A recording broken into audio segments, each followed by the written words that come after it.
qual é o caminho que o governo vai usar? É um caminho de fortalecer os movimentos populares, de fortalecer as entidades, ou é um caminho de fortalecer o mercado? Esse é um debate muito importante. Outra coisa, o governo, passado o decreto de calamidade pública, da onde o governo retirará os recursos se a política fiscal em relação ao Rio Grande do Sul voltar a ser determinada pelo teto do arcabouço fiscal? Como que será desenhada essa política de reconstrução? Ela será, se ela estiver determinada pelos tetos do arcabouço fiscal, como poderá ser executada uma política de reconstrução de amplo espectro? O caminho será fortalecer o crédito privado, ou seja, permitir uma alavancagem financeira dos bancos? É pelo caminho do crédito que vai ser feita essa reconstrução?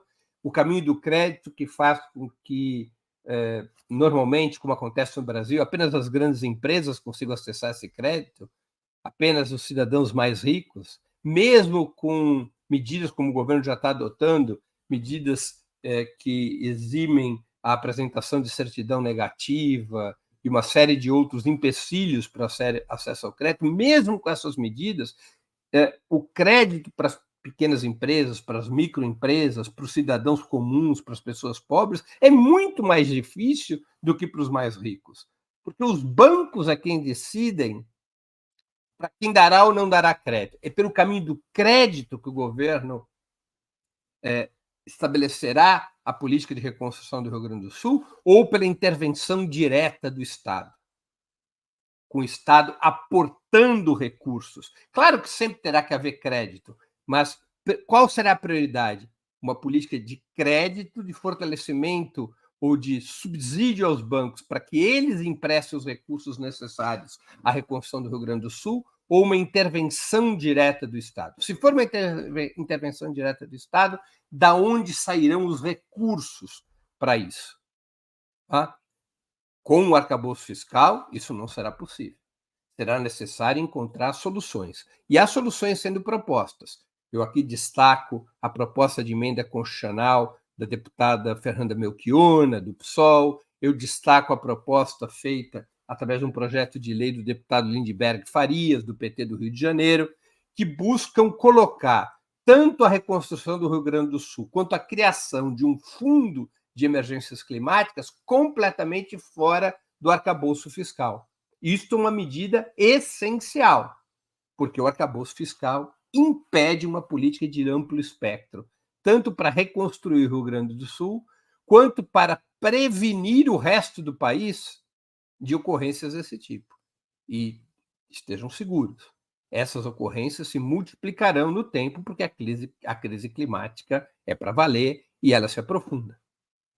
Seria necessário constituir um fundo especial para obras de prevenção e para situações emergenciais, totalmente afastado das regras do arcabouço fiscal. Isso é a proposta do projeto de lei do deputado Lindbergh Farias. E nós temos também, como eu já disse, a proposta de emenda constitucional, a PEC da deputada Fernanda Melchiona, que tira todas as despesas, todos os investimentos necessários para a reconstrução do Rio Grande do Sul do arcabouço fiscal.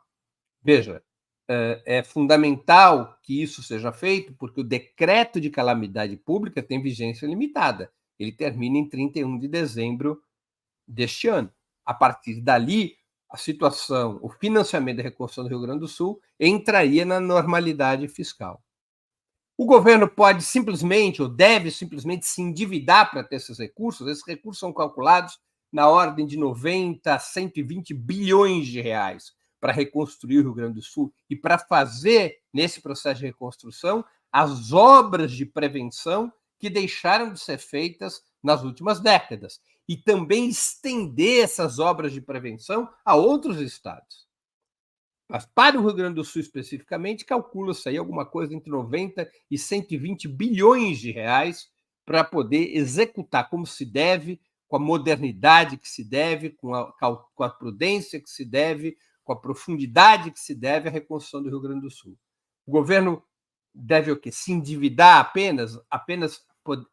Basta o governo retirar os limites do arcabouço fiscal para a reconstrução do Rio Grande do Sul? Ou o governo deveria aproveitar essa oportunidade para executar uma nova política tributária que entregue e que comece a entregar de uma maneira mais profunda aquilo que o presidente Lula prometeu na campanha, colocar os ricos no orçamento? Por exemplo, ainda que o governo tenha que se endividar para poder ter os recursos para reconstruir o Rio Grande do Sul e para garantir que o Estado tenha o comando, o Estado, a União, o governo federal tem o comando, o controle da reconstrução do Rio Grande do Sul, para garantir isso, o governo pode executar uma nova política tributária, por exemplo, e outros países já o fizeram. Por que não um imposto sobre grandes fortunas de 2% sobre patrimônios acima de 10 milhões de reais para ser aplicado de uma única vez, já em 2024 ou em 2025, para abastecer esse fundo especial de reconstrução do Rio Grande do Sul. Um imposto sobre todos aqueles, sobre todas aquelas que têm um patrimônio acima de 10 milhões, uma contribuição, por exemplo, de 2%.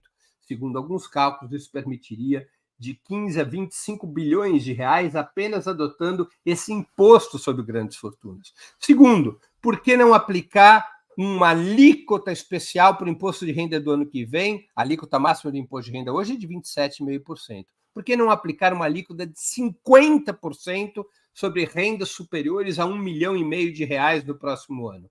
Uma alíquota que sirva apenas para o próximo ano ou para os próximos 2 anos, em situação emergencial, de tal maneira que se possa arrecadar mais outros 10 ou 15 bilhões de reais dos mais ricos. Essas duas medidas tributárias, hoje, estariam plenamente justificadas pela comoção que a situação do Rio Grande do Sul provoca. Essa comoção ajuda a enfrentar a política de austeridade, cria na sociedade apoio para enfrentar a política da austeridade, até mesmo dentro de um Congresso conservador. Ou nós teremos deputados que darão a cara a tapa, recusando-se a garantir os recursos para a reconstrução do Rio Grande do Sul. Não seria a hora do governo imediatamente apresentar ao Congresso essas saídas? Não apenas ampliar a possibilidade de despesas, mas garantir que essas despesas sejam sustentadas por impostos especiais cobrados junto aos mais ricos, para que ninguém tenha dúvidas sobre a seriedade fiscal com que o governo está tratando o assunto. Não se trata apenas de se endividar ilimitadamente, mas de cobrir as despesas necessárias para a reconstrução do Rio Grande do Sul com impostos especiais que façam os ricos, beneficiados durante tantos anos pelas políticas de austeridade fiscal, que façam os ricos pagarem pela reconstrução do Rio Grande do Sul. Não contribuírem voluntariamente, como é o discurso liberal, mas serem tributados. Imposto sobre grandes fortunas, imposto sobre altas rendas, seriam duas ferramentas que poderiam não apenas financiar a reconstrução do Rio Grande do Sul e até mesmo um Fundo Nacional de Prevenção à Situação Climática, mas permitiria um passo decisivo em discutir claramente uma nova política tributária para o país. A chamada segunda fase da reforma tributária. A primeira foi acerca dos impostos sobre o consumo, já aprovada, que vinha sendo discutida há anos no Congresso, mas tem uma segunda que nem sequer deu os primeiros passos, que é a reforma tributária sobre renda e riqueza. A situação do Rio Grande do Sul torna imperiosa essa discussão. Essa discussão poderia começar por medidas práticas que ajudassem a financiar a reconstrução do Rio Grande do Sul. Eu digo tudo isso porque talvez essa situação do Rio Grande do Sul dê ao país a chance de sair da política de austeridade, dá ao governo a chance de enfrentar o liberalismo que colocou o Estado do Rio Grande do Sul e todo o país na situação de vulnerabilidade que nós hoje assistimos. Não foi responsabilidade da natureza e das chuvas o que está, não é responsabilidade da natureza e das chuvas a situação que está o Rio Grande do Sul.